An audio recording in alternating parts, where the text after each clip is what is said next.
My name is SEBI आकाश और मैं UP से हूँ। मुझे विश्वास है कि आप सब ठीक ठाक होंगे जहाँ कहीं होंगे। तो मैं एक कहानी आप सभी को बताता हूँ। ये कहानी दो दोस्तों की है। तो एक का नाम है योगेश और एक का नाम है महेश, जो कि ये दोनों एक दूसरे से एक इवेंट में मिले थे। तो इन दोनों में कुछ समय बातचीत चला, एक दूसरे से मिले, एक दूसरे को जाने और इनमें काफ़ी मित्रता दोस्ती काफ़ी समय तक चला। ये दोनों एक दूसरे के साथ हर काम करते थे, बिना एक दूसरे के कोई भी काम नहीं किया करते थे। तो ऐसे चलता रहा कुछ समय। वह महेश से काफ़ी जलता था, काफ़ी उससे उसकी दुश्मनी थी। तो उन दोनों की दोस्ती को तोड़ने के लिए उसने एक षड्यंत्र रचा, जिसे कहते हैं एक प्लानिंग किया। तो राज ने योगेश से दोस्ती करने की कोशिश की। वह कभी कभार उससे मिलने लगा और उसे अपने साथ घुमाने लगा। तो महेश उसे कुछ नहीं कहता था कि भाई ठीक है, हो सकता है वो उसका मतलब कोई भी हो या उससे दोस्ती करना चाहता हो, तो उससे बुरा नहीं लगा। तो धीरे धीरे योगेश और राज में काफ़ी मित्रता होने लगी। राज जो है महेश के बारे में उससे भली बुरी बातें किया करता था और योगेश उससे कभी ना तो पूछा ना तो कहा कि क्यों, क्या हुआ था दोनों के बीच में। तो ऐसा चलता रहा। तो एक समय आया, राज ने योगेश से तुम्हारे पीछे बहुत सा ऐसा गलत काम करता है। तो योगेश सुनता रहा। तो एक दिन की बात है कि उस दिन राज और योगेश दोनों टहलने गए और वहाँ पर दोनों ने ड्रिंक किया और राज ने उससे काफ़ी बोला कि महेश तुम्हें ऐसा वैसा कहता है, तुम उसके साथ मत रहा करो। तो उस दिन योगेश ने जाकर महेश से पूछा कि तुम मेरे बारे में क्या बोलते हो, क्या कहते हो। तो महेश ने बोला मैं तो ऐसा कुछ नहीं कहता, तुम्हें कौन बोला। तो दोनों में काफ़ी बहस हुआ और योगेश ने बोला कि आज से हम नहीं मिल सकते, हमारी दोस्ती यहीं तक थी, तुम अपने रास्ते और मैं अपने रास्ते।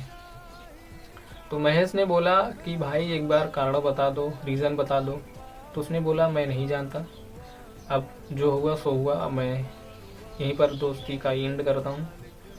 तो महेश बिना कुछ पूछे पाछे बोला कि चलो ठीक है, कोई बात नहीं, अब जो होगा वो देखा जाएगा। तो दोनों अलग हो गए।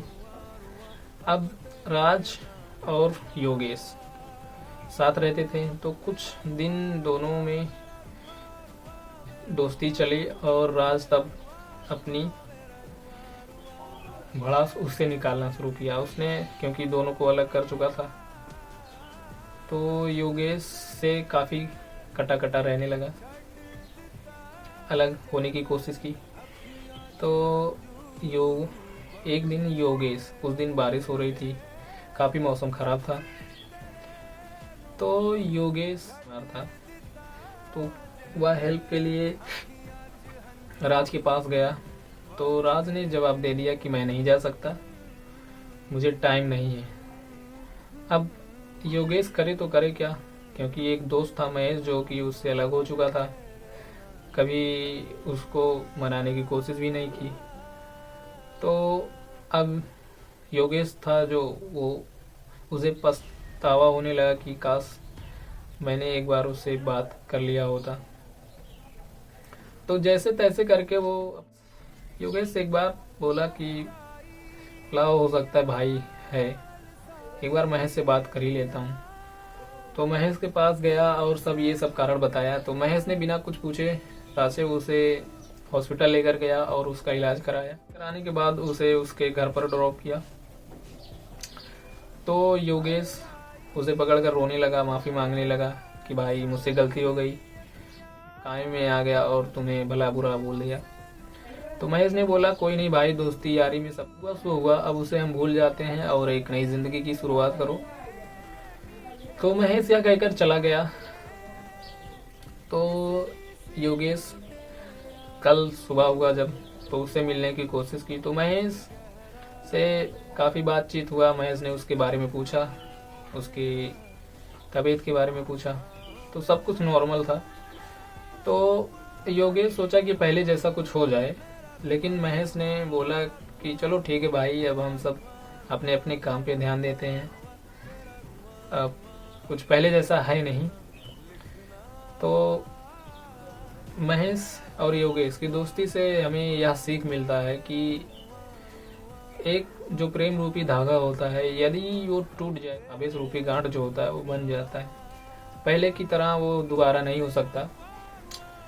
लेकिन चलो, जब लोगों को ठेस पहुंचती है, दुख पहुंचता है, तभी यह खुलता है। तो मुझे आप सभी से यह कहना है कि भाई, यारी दोस्ती में सब कुछ चलता है। आप किसी के बहकावे में मत आओ, किसी के कहने पर कुछ ना करो। आप जहाँ हो सही हो, आप अपने यार दोस्तों को सपोर्ट करो, ना कि किसी के बहकावे में आकर अपने को खो दो। तो और हाँ, आप सब जहाँ रहो, साफ सफाई बने रहो। बाकी तो ठीक है, आप सभी अपने अपने लाइफ में मस्त होंगे। थैंक्स, धन्यवाद।